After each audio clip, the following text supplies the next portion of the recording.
여러분 안녕하십니까? 광주 MBC 뉴스데스크입니다.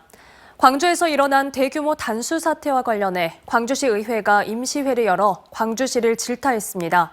사고 발생부터 이후 수습까지 잘한 점은 찾아볼 수 없는 총체적 부실 덩어리라고 비판했습니다. 김영찬 기자가 보도합니다. 광주시의회가 단수 사태와 관련해 애정이 없던 임시회를 열었습니다. 덕남 정수장의 오래된 밸브가 문제임을 알고 있었음에도 사고를 예방하지 못한 점은 물론 사고 이후의 대처 등 모든 단계에서 총체적인 문제가 드러났다며 집행부를 질타했습니다. 유관 검사로 끝났고 시험 작동을 하지 않아서 실제 이 사고가 이루어질 수 있는 어떤 요인으로 기인한 것입니다. 강기정 광주시장은 그나마 신속한 대응으로 사고 규모를 줄일 수 있었다고 말했지만 시의회는 이 말도 사실이 아니라고 비판했습니다. 덕남 정수장의 밸브 고장이 처음 발견된 건 일요일 새벽 오전 3시 30분. 단수는 그로부터 10시간 뒤인 오후 1시부터 시작됐는데 광주시가 비상대책회의를 연 것은 한참이 지난 오후 5시 30분이었다며 이게 늦장 대처가 아니고 뭐냐는 겁니다. 지키지도 않을 매뉴얼이라면 그냥 종이 낭비였고 그 매뉴얼을 만드는 인력 낭비였다고 말씀드리겠습니다. 더 나아가서 우리 광주시는 식용수 사고에 대한 어떤 현장 조치 방안도 정립된 게 없다고. 심지어 강기정 시장이 대시민 사과 브리핑을 하면서 문제점이라고 지적한 법률 문제가 실제 사실과 다른 것으로 드러나 망신을 사기도 했습니다. 동작 시험은 21년에부터 의무사항으로 포함됐다는 점을 간과했습니다. 덕남 정수장의 밸브 고장이 광주시의 부끄러운 현실을 계속 들춰내고 있습니다. MBC 뉴스 김영창입니다.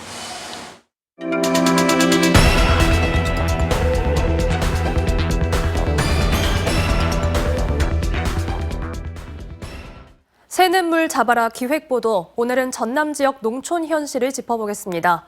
도시에 비해 누수율, 즉 수돗물이 새는 비율이 훨씬 더 높아서 그야말로 절반은 쓰고 절반은 버리는 실정인데요.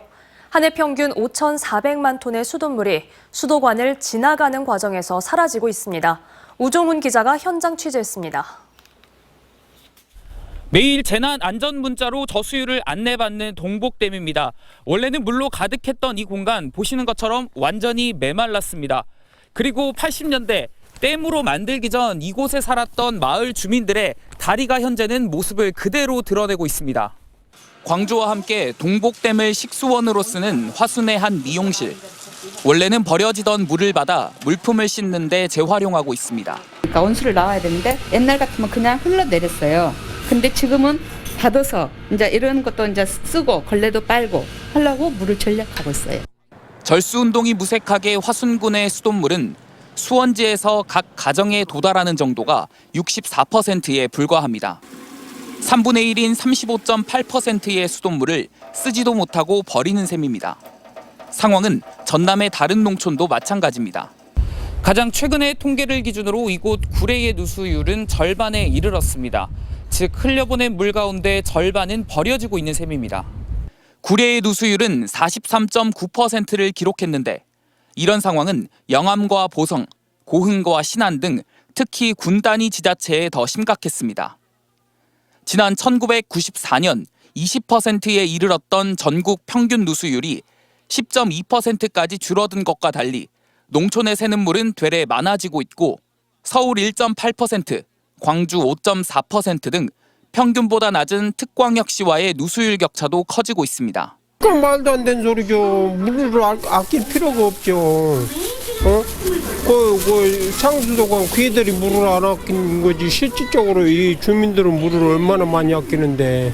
농촌의 물이 특히 더 많이 새는 이유는 사람이 줄어 마을 사이 거리가 멀다 보니 정수장부터 각 가정까지 연결해야 할 상수도관이 길고 물이 샜을 때 누수를 최소화할 시스템 구축 등이 제대로 안 된 탓입니다. 발로 길이도 길고 수용과도 좀 적고 물 사용량도 적기 때문에 실상 그가 좀 저희 군 입장에서는 떨어진 추세입니다.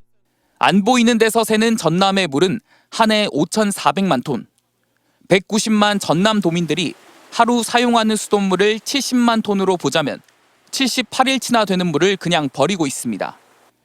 기후위기에 따른 물 부족과 인구 소멸로 상황이 더욱 열악해지는 상황에서 먹는 물 부족 문제는 농촌에서 훨씬 더 심각한 피해를 낼 가능성이 큽니다. MBC 뉴스 우종훈입니다.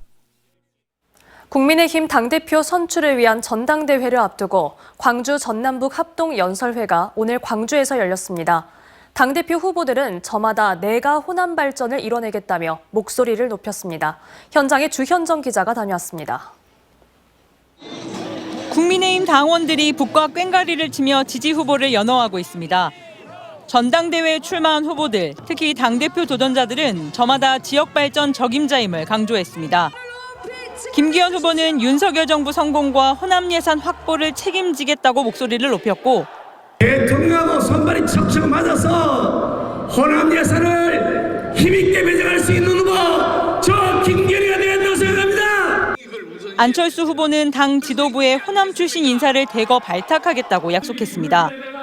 호남에서 승리를 이뤄본 사람입니다. 저는 당대표가 되면 지명직 최고위원을 호남 출신 인사로 정하겠습니다. 천하람 후보는 순천에서 정치를 하고 있는 자신이 돼야 호남이 마음을 열 것이라고 했고 일부 정치 몰입애들의 놀이터가 되어서는 안 됩니다. 이제 국민의힘의 호남 전략은 단 하나입니다. 신기록을 세우기 위해 경쟁하는 것입니다. 황교안 후보도 호남을 대한민국 미래 비전의 핵심이라고 치켜 세우면서 자신이 하늘 풀 적임자라고 말했습니다. 호남에 사는 호남 사람을 꼭 공천을 해서 우리 호남에도 이제 기운이 돌 수 있도록 하겠습니다. 제가 호남의 안을 풀겠습니다, 여러분. 국민의힘 당대표를 뽑는 세 번째 합동연설회가 열리기 2시간 전부터 김대중 컨벤션 센터는 사람들로 북적이면서 이전과는 다른 분위기를 연출했습니다. 국민의힘 전당대회까지 남은 시간은 20여일. 이제 호남이 국민의힘 당심을 좌우할 변수인 건 분명해 보입니다. MBC 뉴스 주현정입니다. 검찰이 이재명 민주당 대표에 대해 청구한 구속영장과 관련해 민주당 광주시당과 전남도당은 성명을 내고 윤석열 정권의 정적 제거 목적의 폭거를 강력히 규탄한다고 비난했습니다. 시당과 도당은 국민들은 권력을 사유화하려 했던 권력자를 단 한 번도 용납한 적이 없다는 사실을 기억하라고 경고했습니다. 새학기 시작을 앞두고 있는 전남대에서 수강 신청 오류로 인한 혼란이 일고 있습니다. 시스템 과부하 때문에 4학년 학생들이 원하는 과목을 듣지 못하게 된 경우가 속출한 건데 이런 혼란이 처음이 아니라는 게 문제입니다. 이다현 기자가 취재했습니다. 지난 14일 오전 전남대 4학년 수강 신청이 시작된 지 2분 만에 오류가 발생했습니다. 시스템 과부하로 사이트 접속 자체가 어려워졌습니다. 저는 총 한 50분 정도 있었고 그냥 로딩만 되는 경우도 있었고 뭐 정상적인 접근이 아니다 이렇게 뜨는 경우도 있었고 그냥 계속 안 됐어요. 모두가 못한 건 아니었습니다. 접속이 제대로 안 되는 수십여 분 사이 우회 링크를 이용한 일부 학생들은 수강 신청에 성공하기도 했습니다. 아마 그 우회 링크가 없는 사람은 이미 들어야 하는 수업을 못 들었을 거예요. 학교 온라인 커뮤니티엔 누구는 되고 누구는 안 되는 불공정한 수강 신청 현실에 대한 불만이 쏟아졌습니다. 4학년인데 졸업에 필요한 과목을 놓쳤다. 오후에 수강 신청이 다시 시작된다지만 필요한 강의의 빈자리가 이미 없다는 내용들입니다.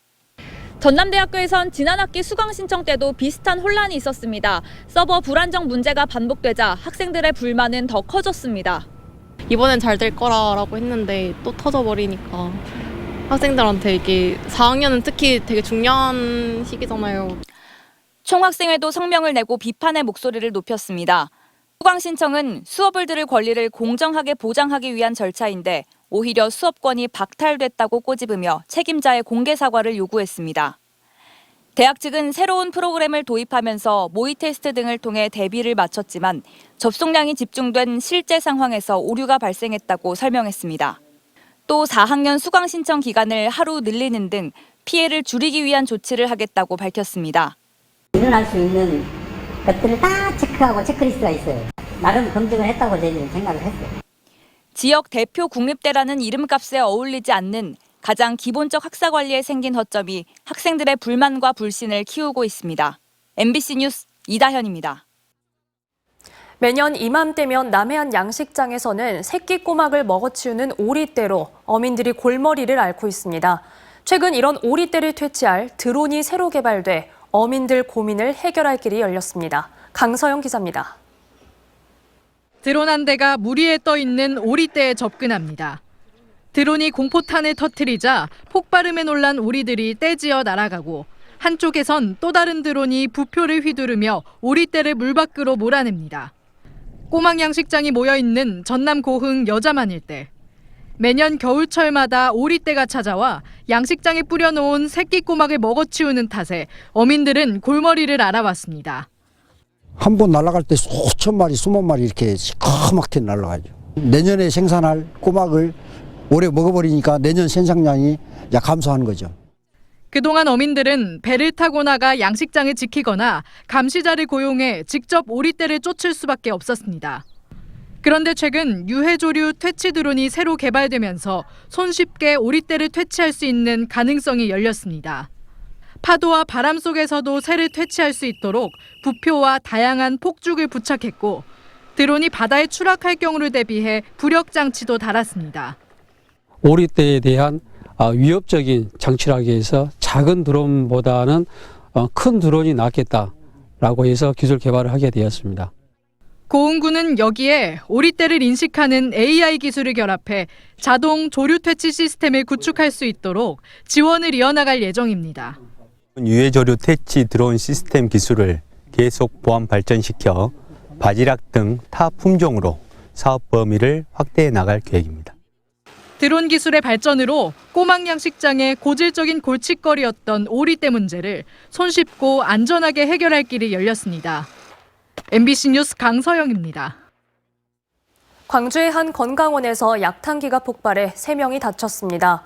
오늘 오후 4시 30분쯤 남구 봉선동의 한 건강원에서 약탕기가 폭발하는 사고가 나 70대 여성이 고막을 다치는 등 3명이 다쳐 병원으로 옮겨졌습니다. 경찰은 약탕기에 닭발을 끓이다 폭발했다는 목격자들의 진술을 토대로 정확한 사고 원인을 조사 중입니다. 5월 단체가 특전사 동지회와의 화합행사에서 군가 검은 베레모를 부르지 않기로 했습니다. 공법단체 5.18 민주화운동 부상자회와 공로자회는 오는 19일로 예정된 대국민 공동선언식에서 검은 베레모와 임을 위한 행진곡을 함께 부르기로 논의했던 건 사실이지만 계획 단계에서 제외됐다며 부르지 않겠다고 밝혔습니다.